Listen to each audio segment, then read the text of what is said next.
Still good morning to everybody. My name is Blaise Collivis. I'm a director at W Consulting. We're a team of corporate reporting specialists. I guess our stripes have been earned in the financial reporting space. We are quite known for our IFRS accounting expertise, and in light of the conversations around moving towards corporate reporting, I guess it's a natural evolution towards the sustainability reporting space. I've been asked to lead the open discussion for this segment, and as Lungile mentioned, I mean, this is the opportunity for us to deliberate on and reflect on who should be reporting on sustainability. Over the course of yesterday and also for most of this morning, we've been hearing all of the convincing arguments around, why sustainability reporting is important. I guess the question that the conveners of the seminar or conference are looking for is to provide some insight and inputs in terms of what stakeholders' views are in terms of how to take it to the next step of should there be regulation and what that regulation should look like.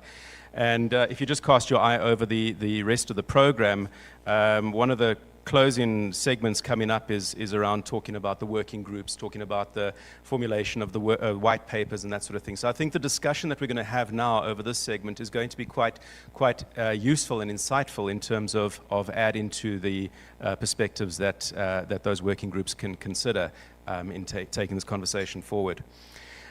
Just some reflections from my side before I open the floor. I mean, we've had many panels up to this point. We've had the opportunity to hear from individuals that have been selected to comment on certain aspects. I guess this is our opportunity for us as a group to all become panelists and to have our opportunity to comment and add to the conversation. But just some reflections. I mean, certainly from the ISSB's perspective, in the lead up to the publication and development of the S1 and S2, the ISSB has made it very clear that their intention is that everybody should be reporting, on sustainability, and they've incorporated that by not limiting it to IFRS accounting standards, by not saying that it must be an extension of IFRS accounting standard reporting, but that anybody, SMEs, those that apply IFRS for SMEs, those that apply other generally accepted accounting practices, are also able to leverage that reporting with the sustainability reporting from the S1 and S2 frameworks. So in doing that, we've heard how they've built in proportionality, they've brought in materiality considerations to facilitate that process, but they've made it very clear and acknowledged that jurisdictions are going to have to make this decision of who should report and who shouldn't, by each jurisdiction. And of course, that's the topic of the discussion here. Another point I'd like to reflect on, our program director Lungile opened with a comment that we must not lose the ease of doing business. And I thought that was a very important comment, because I think in this discussion that must also feature quite strongly in terms of how we advance this. Also, just to reflect on, just before the break we heard the acronym JEEP, and I thought that was quite useful on the basis that we might take this as a staged approach, start off with an incremental approach to say, right, let's start off with those that are perhaps the most important sectors or areas that need to report more urgently, and gradually evolve that further, through additional regulation or extensions of regulation to extend the scope of sustainability reporting by regulation to increasingly. And then just another observation, the Commissioner opened this morning's segment by commenting on or observing that his boss, the Minister, is likely to be asking, how do we avoid a regulatory burden, and how do we not shoot ourselves in the foot by making South Africa less attractive for investment by going full regulation and therefore making it less attractive to investors that might be put off by an overly regulated environment. So I think those are the areas that we need to balance. Those are the different perspectives that are competing with one another. And so I'm going to start off the discussion by putting the question out there. Is full-blown regulation required? I think one of the comments that I've observed through many of the discussions up to this point is that we can't just leave it up to companies doing the right thing. In an ideal world, we would imagine that everybody would do the right thing because it's the right thing to do, and not have to be, not have to impose any kind of regulation or additional rules around it.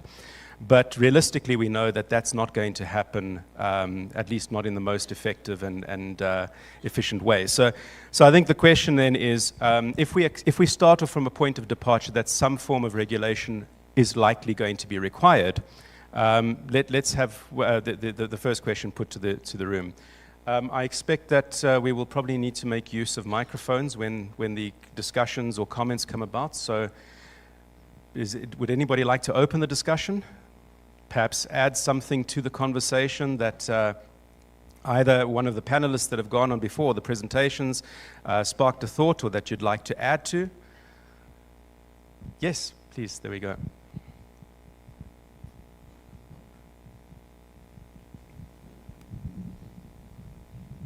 Good morning, everyone. You use the words, you have to regulate, otherwise people won't do the right thing. And I guess my question is, what is the right thing? You know, what are we trying to achieve? What's the objective that we want to get to with mandating reporting? And I think it's an extremely important question to answer. A lot of the discussions yesterday and today was focusing on climate. And is that what we want to achieve? Are we trying to change behavior? And we're saying if you don't report, you're not going to change behavior. Is that what we want to do? Or is it, from an investment perspective, you know, what specifically is it that we're trying to achieve with reporting? Would anybody like to comment on that point? I guess I'm not going to be providing the answers from my side, but rather facilitating the discussion from my side. So is anybody that would like to jump in on that point? I mean, yes, we've heard various views around the fact that some form of sustainability reporting is required. What is the right thing? Obviously, sustainability reporting is not itself the outcome, but rather, well, I mean, it might be the outcome in a broader sense, but the intention is also to drive that change, that systemic change that is needed to then get to that outcome. So do the means justify the ends, or vice versa? What do we want to achieve out of this? If we sustainability report,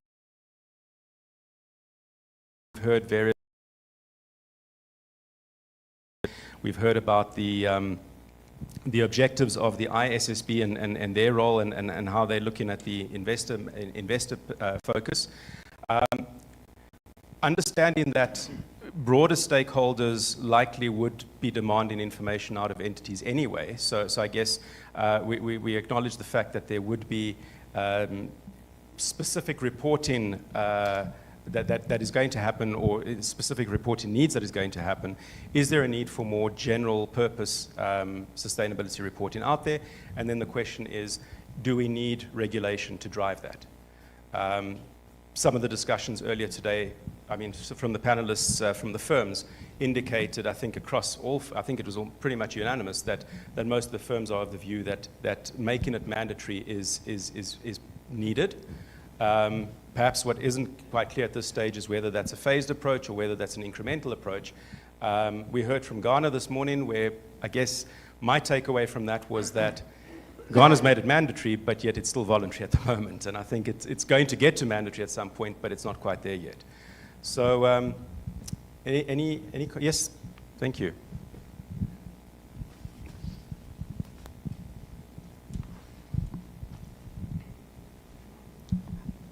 Thanks. I would just like to add on the comments about what do we want to achieve. From where I'm sitting, and I think we've all reflected on the fact that global warming and climate issues are issues which we have to tackle as the species that are living in the world. But what is a challenge is that what do we actually have to do to reduce our impact on the environment? And the start about assessing and reporting on the issues of E, S, and G are assisting us in reflecting as to where are we in terms of our output out there in the world and putting in targets to say, how do we hold back or reduce our impact on the environment? If I take it back slightly to South Africa, we have a lot of social issues, things like unemployment or inequality that we are faced with as a country. If you think about the S or the social aspect of what is sitting in ESG, it's things that we as a country need to reflect on and see how do we address them. I know that government has a role to play, but also us as individuals and corporates, we have a role to play on the social aspects of where we are as a country. And if one looks at the ESG or sustainability reporting, it touches on those aspects as well. And if there is a defined way of reporting, then we are able to look at the picture of either industries or also then ultimately the picture of the country to say where are we in terms of looking at those things. And there are also some commitments, the COP28 that's coming up and all those commitments about how do we bring ourselves back to what we are putting out in the environment. So the right thing to do is to be able to reflect on those and also have targets or KPIs that we are using as organizations to bring ourselves back. So it's not for me so much the reporting, but it's the reflection and also directing our actions, to reduce our impact. Thanks. Thank you very much for that. There's a question behind you, Lexi. So I just wanted to build on that point. I think the thing that we have to recognize around climate change, which is obviously a big driver, in the ISSB's own acknowledgement, it's climate first as a priority at this point. So that is a big driver. But it's not just about climate risk in the sense of what it is, the emissions and so on. There's this spectrum of transition risk and physical risk, and some of you may have seen the diagrams around that, but irrespective of whether the transition happens, whatever scenario we land on from a transition point of view, the risk is going to still impact businesses, because either it's going to be a transition risk or it's going to be a physical risk, or a mixture of both. So that risk is real. It's not going to go away, and that's what's going to drive the reporting globally anyway. And then coming back to the social point that Lebogang made, you can't separate these issues really. So, climate, the reason why we're worried about climate change is because it's going to affect our society. Our social issues are going to come to the fore because of that context. So, I think it's a systemic thing, and the reporting is trying to obviously drive that change, and we need to look at it in the longer term. I think we need to play the long game here as a country. Thanks. Thank you very much. I don't know which hand went up first. Thank you. Hi. One of the things that Caroline's talk brought home to me was that South Africa signed the Paris Agreement in April 2016. So we have a commitment and to see that we reduce our carbon emissions, and reporting on this is the way forward, because we have to see what we are doing. And as a country, we are committed. So I felt that very important. Thank you. Thank you very much for that. Gentleman over here had a comment. Just at this table here. Yeah.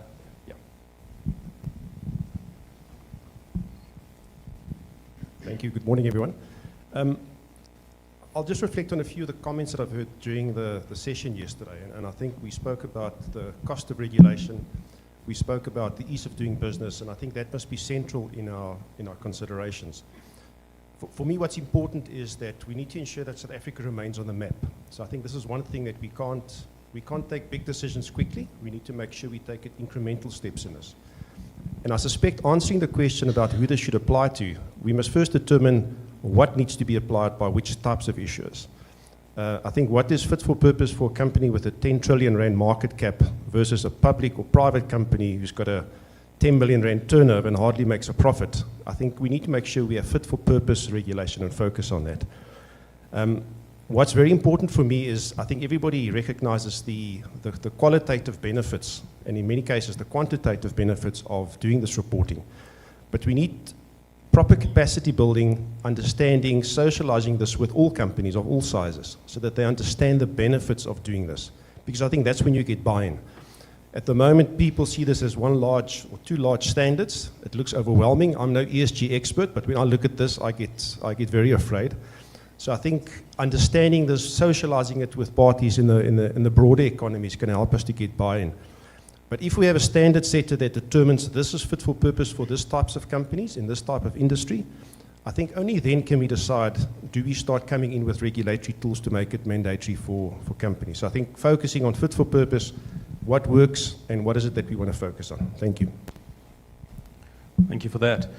There's two hands up at the same table, so you can probably share the mic there. I think one of the things just maybe not to lose sight of is, if you look at TCFD and the similarities with S2 in terms of the pillars, and I'm glad Alexi brought up the physical and transitional risk. It's not all about net zero and decarbonisation plans. We have to realise that there's going to be a adaptation effort as well. There's already been significant climate change, and it's causing more frequent and more impactful natural disasters. I mean, the Durban floods last year were the example of that and showed that the infrastructure was weak. Now that, South Africa, we're always going to need foreign direct investment. And if you have an infrastructure in an entire city that crumbles, you're not going to get that. So I think it's when I read a lot of TCFD reports, it's the area that's highly qualitative without ever being delved into in detail is what is my organization's response to physical risk to my assets and transitional risk to my business model. I know there's some high-level qualitative scenarios you can play with, but I think the quantitative aspect of putting that into your business plan is missing, and I think it's something that's inherently in S2 and companies need to look at it in detail. Thanks, Renal. Good morning. I do believe there's some research around whether reporting itself changes behavior, results in a change of behavior, and there's different views on that. So the reporting itself, I believe, ultimately results in accountability, but the responsibility of being part of that closed system that Ansi showed us yesterday, the responsibility of being a corporation functioning within society and within an environment, that is the broader context for which entities are accountable. And reporting is one way of evidencing that accountability. But I attended a conference a couple of weeks ago, a compliance conference, where they had the attendees firstly make a sustainability commitment from a corporation perspective, organization perspective, but also a sustainability commitment from a personal perspective. So that really drives it home that it is not just about the corporation. Ultimately, it is an obligation or the responsibility of everyone. It's a bit of a mind shift, I believe, in how we operate. Thank you very much. Gosh, now the hands are going up. Paul, your hand went up first, then Cynthia, and then, is there another hand as well? Oh, sorry, I didn't see. Okay, so let's take Cynthia's question first. Who is?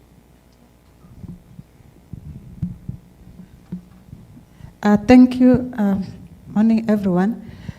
I think my comment really is around what can we learn from other legislations that we've passed before to actually resolve systematic issues. The one being the BE Act and the codes that accompanied it.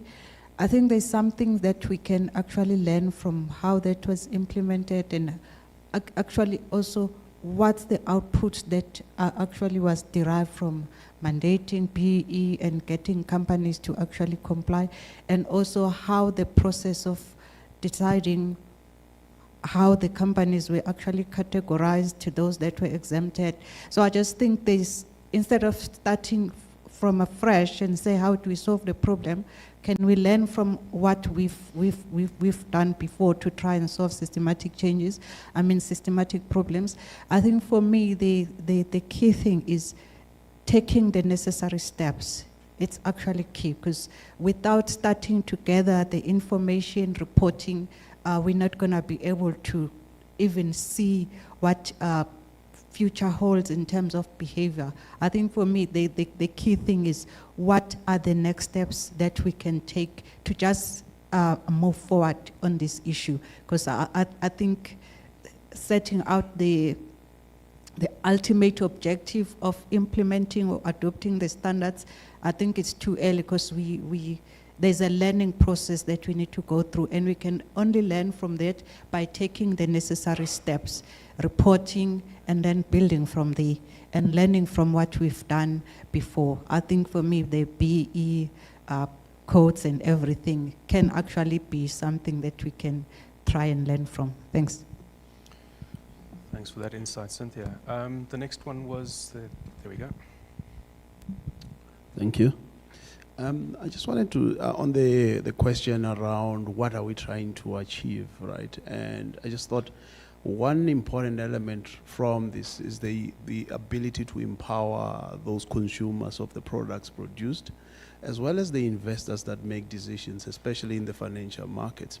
You empower those two groups, the awareness you create, the questions that they raise to those companies changes. And with that change, you're hoping to influence the behavior of those companies that are producing or emitting in the market or in the economy. So I think it's important to also consider the ability to empower and educate the consumers as well as investors. Thanks.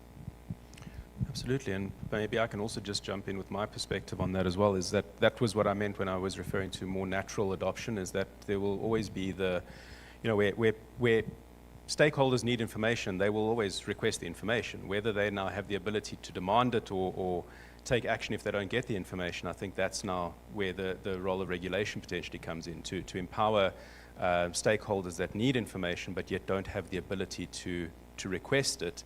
That's kind of my perspective in terms of where I think regulation might be needed to kind of drive that natural inclination to what the right thing is to do. Going back to the question, what is the right thing to do? It's about managing our stakeholder relationships across all different perspectives. And that talks to both investors, consumers, employees, and then the broader public at large. But then maybe a follow-up question then, taking some of these points into consideration. I noted Cynthia's comment around looking to our history with BEE codes and the framework for requiring compliance with that initiative. In the reporting perspective, I guess our closest analogy within the Companies Act is the regulations, the public interest score, which currently drives external financial reporting. And not even in that sense, it's more around the assurance aspect behind it. I mean, certainly at the lowest level, we know that under 100 public interest score, you can pretty much report in terms of whatever you want. But anything over and above that adds on another layer of regulation in that you either need an independent review or you need an audit, and then it also drives certain other governance factors as well.